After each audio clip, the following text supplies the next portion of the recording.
हे viewers, आज है day 11 और क्वेश्चन है मैक्सिमम प्रोडक्ट सब एरे। आइए चलिए सबसे पहले हम लोग इसके क्वेश्चन को देख लेते हैं। हम लोग के क्वेश्चन में एक एरे दिया होगा और वो array positive, negative, in fact zero को भी अपने अंदर कंटेन कर रहा होगा और हम लोग को फाइंड आउट करना है मैक्सिमम प्रोडक्ट को। तो आइए चलिए इसके एग्जाम्पल को थोड़ा समझ लेते हैं। सबसे पहले हम लोग को ये समझना ज़रूरी है कि क्यों ये एक मीडियम लेवल क्वेश्चन है, ना कि ईजी लेवल क्वेश्चन। तो अगर ये कोई ईजी लेवल क्वेश्चन होता तो इसके अंदर मेरा जो वैल्यू होगा सिर्फ और सिर्फ पॉजिटिव होता, क्योंकि अगर हम लोग किसी भी पॉजिटिव वैल्यू को गुना करें, जैसे यहाँ पर 2 2 3 है तो 2 2 जा 4 एंड 4 2 जा 8 4 3 जा 12, तो मेरा जो फाइनल आउटपुट होता वो होता 12। ठीक है, यानी कि हम लोगों ने बस इन तीनों को गुना किया और गुना करने के बाद जो भी मेरा वैल्यू आया मैंने उसे लिख दिया। तो ये होता, अगर ये इस तरह का कुछ होता तो वो होता मेरा इजी लेवल क्वेश्चन। लेकिन यहाँ पर इस तरह का कुछ भी नहीं दिया हुआ है, यहाँ पर मेरा ज़ीरो दिया हुआ है, यहाँ पर मेरा नेगेटिव वैल्यू दिया हुआ है। तो यही मेरे क्वेश्चन को मीडियम लेवल क्वेश्चन में कन्वर्ट करता है। क्यों? क्योंकि अगर हम अपने ज़ीरो से किसी भी पॉजिटिव वैल्यू को गुना करें या किसी भी नेगेटिव वैल्यू को गुना करें, वो वैल्यू को रीसेट कर देते हैं और दोनों का आउटपुट ही हमेशा ज़ीरो आता है। और नेगेटिव वैल्यू के साथ क्या होता है कि अगर मेरा कोई नेगेटिव वैल्यू है उसको अगर हम किसी पॉजिटिव वैल्यू के साथ गुना करें तब तो मेरा नेगेटिव वैल्यू ही आता है, कोई प्रॉब्लम नहीं है। लेकिन अगर मेरा नेगेटिव वैल्यू को किसी नेगेटिव वैल्यू के साथ गुना करे तो वो मुझे एक पॉजिटिव वैल्यू देता है। और यही मेरा सबसे बड़ा प्रॉब्लम है कि मेरा जो नेगेटिव है ये सेकंड केस में कभी भी लाई कर सकता है। फॉर एग्जांपल -3 एंड -10 को अगर मैंने गुना किया तो मुझे ऑटोमेटिकली 30 मिल जाएगा, जो कि मेरा एक पॉजिटिव वैल्यू है। लेकिन अभी 2 सेकेंड पहले तक तो ये माइनस चल रहा था ना, तो मुझे इस वजह से अपने नेगेटिव वैल्यू को, अपने पॉजिटिव वैल्यू को, अपने ज़ीरो को, तीनों के तीनों को ध्यान में रख करके चलना पड़ेगा। तो आइए चलिए इसको किस तरीके से हम लोग को समझना है, किस तरीके से सॉल्व करना है, हम लोग उसके लिए इस क्वेश्चन को समझना, किस तरीके से इस क्वेश्चन का आउटपुट आ रहा है, उन सबको देखना हम लोग के लिए बहुत ज़्यादा ज़रूरी हो जाता है, क्योंकि लोग वही नहीं देखते हैं और तभी वो इस क्वेश्चन को सॉल्व नहीं कर पा रहे होते हैं। तो सबसे पहले मैंने क्या क्या कहा, मैंने कहा कि मुझे एक मैक्स वैल्यू को ट्रैक करना पड़ेगा, मुझे एक मीन वैल्यू को ट्रैक करना पड़ेगा और मैं क्या करूँगी, एक अपना फाइनल प्रोडक्ट भी बनाऊंगी जिसके अंदर मैं अपना सारा का सारा जितना भी सबसे बड़ा वैल्यू ऑलरेडी अभी तक जितना भी एग्जिस्ट कर चुका है उसको इसके अंदर रखूँगी। ठीक है, तो ये होगा मेरा फाइनल ग्लोबल प्रोडक्ट। उसके बाद ये होगा मैक्स जो कि मेरे प्रेजेंट मैक्स को चेक कर रहा होगा और ये होगा मीन जो कि मेरे प्रेजेंट मीन को चेक कर रहा होगा। इसको थोड़ा एग्जाम्पल से ढंग से समझते हैं। जैसे कि मेरा -2 आया तो मैं क्या करूँगी, अपने इनिशियल वैल्यू पर तीनों के तीनों में -2 ही रहने दूँगी। ठीक है, तो मैं क्या कि इसके अंदर -2, इसके अंदर -2 और इसके अंदर -2 डाल दी। ठीक है, ये चीज़ करने के बाद मुझे क्या करना है, मेरा नेक्स्ट वैल्यू आएगा, मुझे उस वैल्यू के साथ गुना करना है। तो मैं क्या करूँगी, -2 और 6 का गुना परफॉर्म करूँगी। तो मैं अगर -2 और 6 का गुना परफॉर्म करती हूँ तो 6 2 जा 12 होता है और माइनस लगा हुआ है तो -12 यहाँ पर आउटपुट आएगा। तो जो मेरा -12 है ये मेरा छोटा वैल्यू है कि बड़ा वैल्यू है, तो मेरा जो -12 है वो -2 से तो बहुत ही छोटा वैल्यू है। और जो मेरा 6 है मुझे उसके साथ भी कंपेयर करना पड़ेगा, जो मेरा 6 है वो -2 से एक बड़ा वैल्यू है। तो मेरा जो 6 यहाँ पे सबसे बड़ा वैल्यू है, तो मेरे मैक्स और फाइनल जो प्रोडक्ट होगा उसके अंदर मैं इसका सबसे बड़ा वैल्यू यानी 6 को डाल दूँगी और ये जो -12 जो मेरा सबसे छोटा वैल्यू आया उसे मैं अपने मीन के अंदर डाल दूँगी। उसके बाद फिर मुझे और एक कदम आगे बढ़ना है। फिर मुझे क्या करना है, मेरा 6 तक तो आ गया, यानी कि यहाँ तक तो आ गया। अब मुझे क्या करना है, अगर मैं इसे 0 स्टेप कहूँ, इसे 1 स्टेप कहूँ, तो मैं इसे अपना सेकंड स्टेप कहूँगी।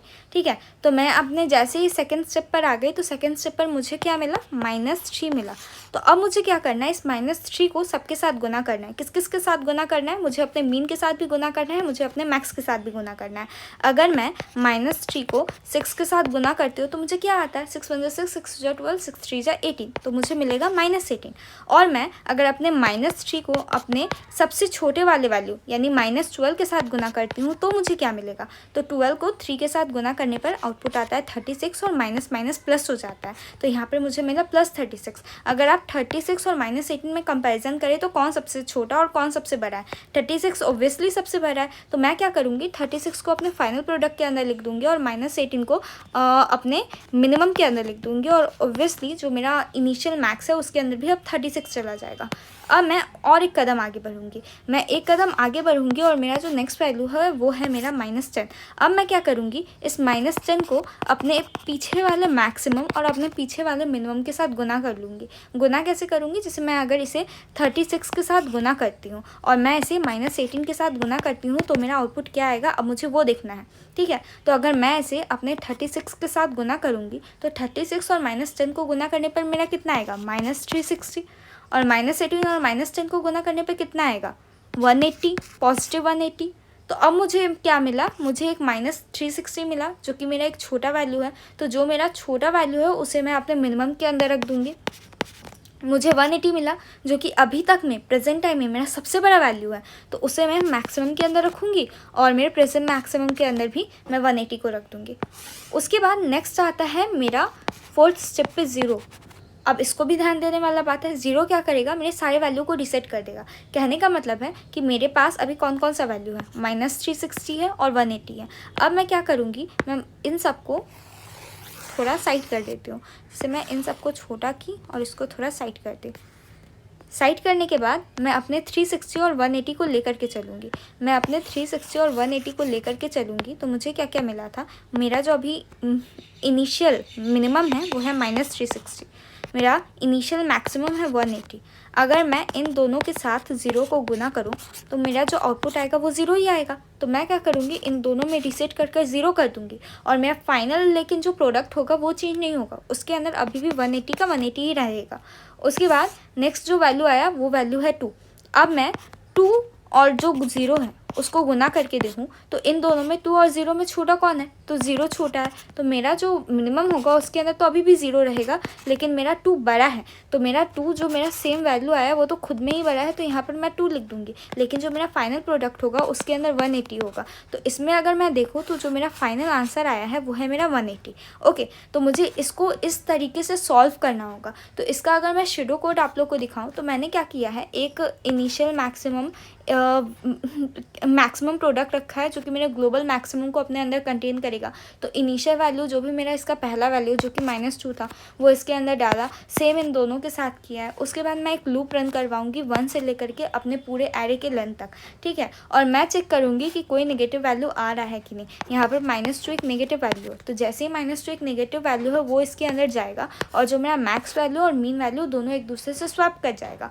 उसके बाद मुझे क्या करना है, मैक्सिमम वैल्यू और मेरे मिनिमम वैल्यू को चेक करना है। तो मैं क्या करूँगी, मैक्सिमम वैल्यू के अंदर जो मेरा इनिशियल मैक्स है, यानी कि जो मेरा नंबर आ रहा है और गुना करके जो नंबर आ रहा है, मुझे चेक करना है कि मैक्स कौन है। जो मैक्स है उसके अंदर डाल दूंगी और सेम चीज़ मुझे मिनिमम के साथ करना है। जो छोटा होगा मैं उसे मीन वैल्यू के अंदर डाल दूंगी, लेकिन जो मेरा मैक्सिमम प्रोडक्ट होगा उसके अंदर मैं हमेशा एक मैक्स प्रोडक्ट को रखूँगी जो इसके अंदर सबसे बड़ा प्रोडक्ट अभी तक आया होगा, और उसके अंदर मैक्स वैल्यू को रखूँगी जो मेरे मैक्स वैल्यू के अंदर अभी जो नंबर है वो चल रहा होगा। ठीक है, तो वैसे करके मैं इसके अंदर मैक्स प्रोडक्ट के अंदर अपना फाइनल ग्लोबल मैक्सिमम वैल्यू को मैक्स प्रोडक्ट के अंदर रखूँगी।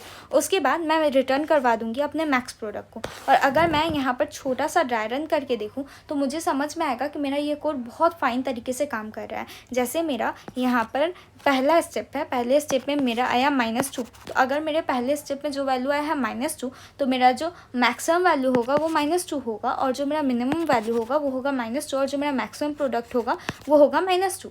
ठीक है, लेकिन जो मेरा सेकंड स्टेप है, यानी कि जो मेरा फर्स्ट स्टेप होगा, उसके अंदर जो नेक्स्ट वैल्यू है वो है मेरा 6। अगर मेरे 6 को और 2 को मैं गुना करूँ तो गुना करने के बाद मुझे देखना है कि मिनिमम आ रहा है कितना, मैक्सिमम कितना आ रहा है।